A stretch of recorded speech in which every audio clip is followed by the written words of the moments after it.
So, for a long time, when I woke up at night and again remembered Combray, in front of me, against the background of complete darkness, something like an illuminated vertical cut appeared, like a sparkler or an electric torch illuminate and snatch out of the darkness separate parts of the building, between while everything else is shrouded in darkness.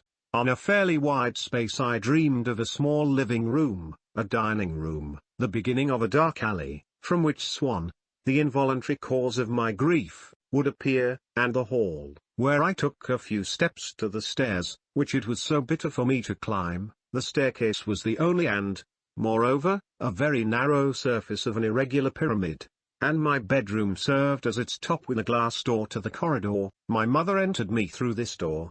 In a word, it was always visible at the same hour, limited from everything around, emerging from the darkness, an unchanging decoration, like those reproduced on the front page of old plays in editions intended for provincial theatres, the scenery of my going to bed, as if the whole of Combray consisted of 2 floors of a single house, connected by a narrow staircase, and as if it were always 7 o'clock in the evening.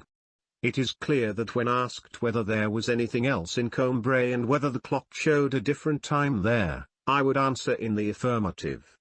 But this would already be a strain of memory. This would be prompted by my rational memory, and since her information about the past does not give an idea about it, I had not the slightest desire to think about the rest of Combray. In fact, he is dead to me.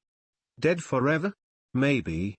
There is a lot of chance in all this, and the last chance, death, often does not allow us to wait for the graces with which such chance as memory bestows on us. I find quite plausible the Celtic belief that the souls of those whom we have lost become captives of some lower creature, animal, plant, inanimate object.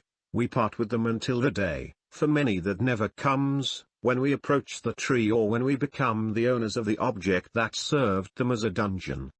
Here they shudder, here they call to us, and as soon as we recognize them, sorcery loses its power.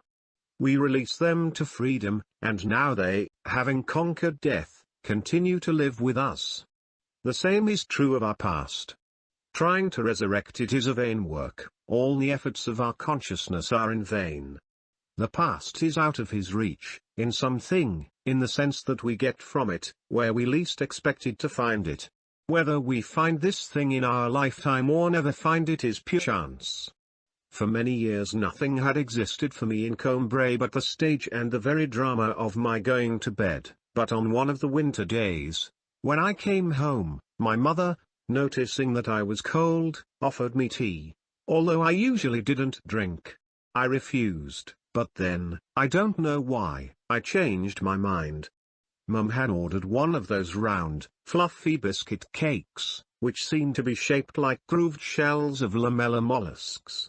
Dejected by the gloomy today and the expectation of a bleak tomorrow, I automatically raised a spoonful of tea with a piece of biscuit to my mouth.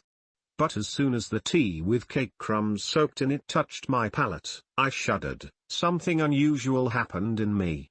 I was suddenly overwhelmed with unreasonable delight. Like a lover, I immediately became indifferent to the vicissitudes of fate, to its harmless blows, to the iridescent transience of life. I was filled with some precious substance, or rather, this substance was not in me, I myself was this substance.